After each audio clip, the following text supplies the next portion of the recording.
Rivers State Governor Wike has declared that the APC federal government deliberately plans to eliminate a greater percentage of the state's population by her failure to act on the soot and its primary causes.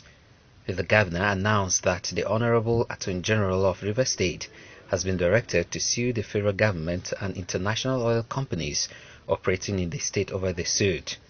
Addressing a delegation of the United Nations at the Government House, Port Harcourt, on Wednesday during a high-profile meeting to tackle the soot, Governor Wike called on the United Nations to prevail on the federal government to act on the soot. On behalf of the government and the good people of the state, sincerely thank you for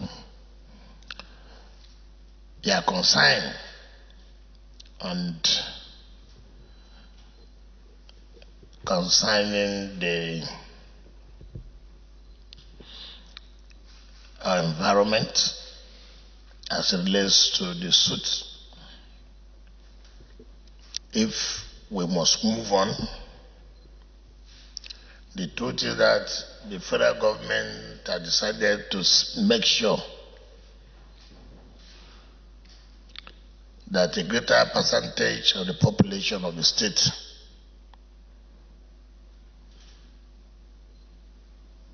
dies. The federal government deliberately want to eliminate a greater percentage of the population of the state. It is obvious that the problem is not caused by the state. The problem is caused by the federal government agencies. The governor said that the federal government and her agencies are practically damaging the environment by their illegal activities. We do not refine crude oil. We do not own any company that does that. We have made attempts bringing the concern to the federal government. We have called the security agencies in adopting more refined ways so that it does not jeopardize the health of the people. We have informed the National Council of Environment, we have informed the military, we have informed the refinery. They are not interested in the health of the people of the state. The governor said that the refusal of the federal government to act on all data supplied on the soot is a deliberate plot to make Rivers people suffer health hazards which will lead to untimely deaths. So we want you to come to our aid.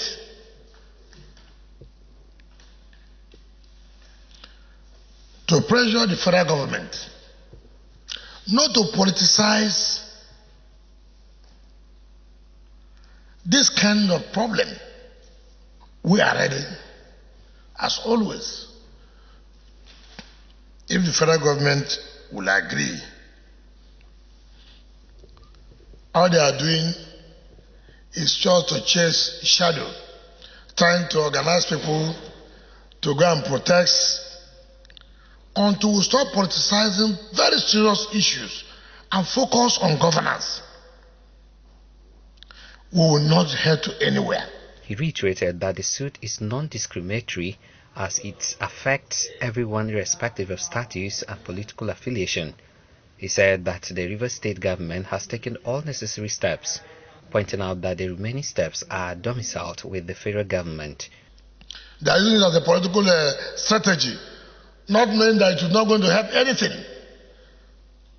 Because your own people are also here. They are also affected.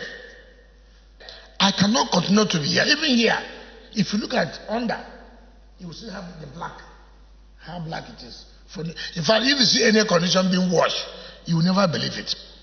Even in my bedroom, I have changed my bed position because of the suit. So it is not discriminatory.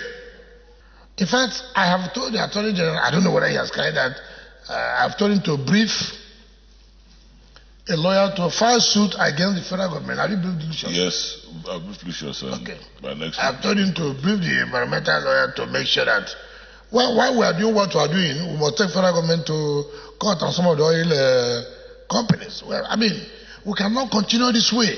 He wondered why the federal government will withdraw $1 billion for security challenge and not withdraw same amount for environmental challenge in the Niger Delta.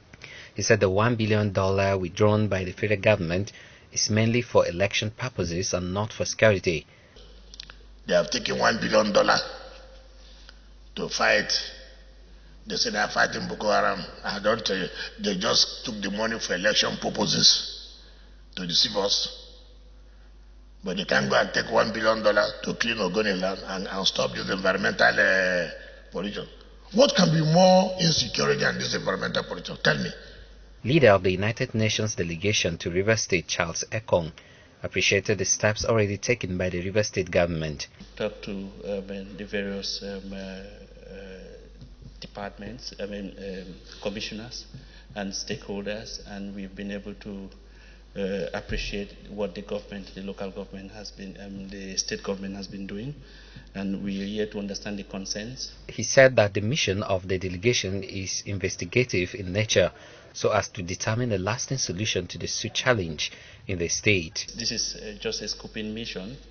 We are here to listen and to see how we as an organization can be able to support the government, the federal government, as well as the local government, based on our own mandates and comparative advantage to find lasting solution to this problem. In his remarks, Assistant Director of Federal Ministry of Health, Mr. Adebayo Duru-Jaye, said that the United Nations delegation met with the officials of the Rivers State government on the soot challenge.